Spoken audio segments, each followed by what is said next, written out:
बरगद के एक बहुत पुराने और घने पेड़ पर पक्षियों का एक सुंदर संसार बसा हुआ था। इस पेड़ की ऊंची नीची डालियों पर कई तरह के घोंसले थे। कहीं तिनकों से बने छोटे घोंसले थे, कहीं पत्तों और रुई से बने मुलायम घर, तो कहीं मिट्टी से सजे मजबूत घोंसले। सुबह होते ही सूरज की पहली किरण के साथ पूरा पेड़ चहचहाहट से भर जाता था। सबसे पहले चिनकी गौरैया जागती और अपनी पतली सी आवाज में सबको उठाती। पास ही कौवा काकू बैठा जम्हाई लेता और कहता कि थोड़ा और सोने दो, लेकिन तब तक मैना मीरा अपने पंख संवार कर मधुर गीत गाने लगती। हरा तोता टुनटुन रोज की तरह ये सोचता कि आज कहाँ से मीठा फल मिलेगा। हर पक्षी की अपनी आदतें थीं, अपनी जिम्मेदारियां थीं और सब मिलकर एक परिवार की तरह रहते थे। उस पेड़ के ठीक सामने एक छोटा सा कच्चा घर था जिसमें रामू काका रहते थे। वे बूढ़े थे लेकिन दिल से बहुत नेक इंसान थे। रोज सुबह उठकर वे आंगन में चावल और पानी रख देते ताकि पक्षियों को खाने पीने में कोई दिक्कत न हो। पक्षी उन्हें देखकर डरते नहीं थे, बल्कि उन्हें अपना पड़ोसी और दोस्त मानते थे।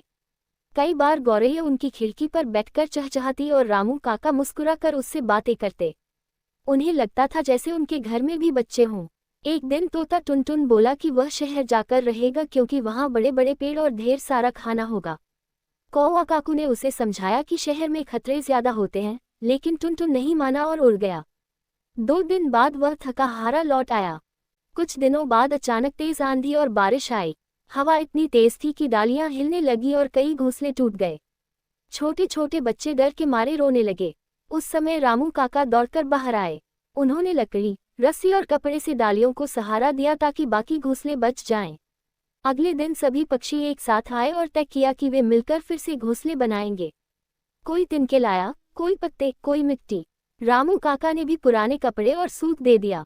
3 दिन की मेहनत के बाद पूरा पेड़ फिर से घरों से भर गया और इस बार पहले से भी ज्यादा मजबूत और सुंदर बन गया। शाम को सबने खुशी मनाई। मीरा मैना ने मीठा गीत गाया, गौरैया के बच्चों ने पहली बार उड़ान भरी और तोता टुनटुन रामू काका के लिए एक पका आम ले आया। रामू काका की आंखों में खुशी के आंसू थे। उन्होंने कहा कि ये पक्षी सिर्फ पड़ोसी नहीं, उनका परिवार है। उस दिन से बरगद का पेड़ और रामू काका घर एक साथ एक ही मोहल्ला बन गए, जहां इंसान और पक्षी प्यार, समझ और मदद के साथ रहते थे और यही सिखाते थे कि मिलजुल कर रहने से ही जीवन सुंदर बनता है। हमारे चैनल को सब्सक्राइब करें, वीडियो को लाइक करें, बेल आइकन दबाएं और ऐसी ही सुंदर कहानियां देखते रहें।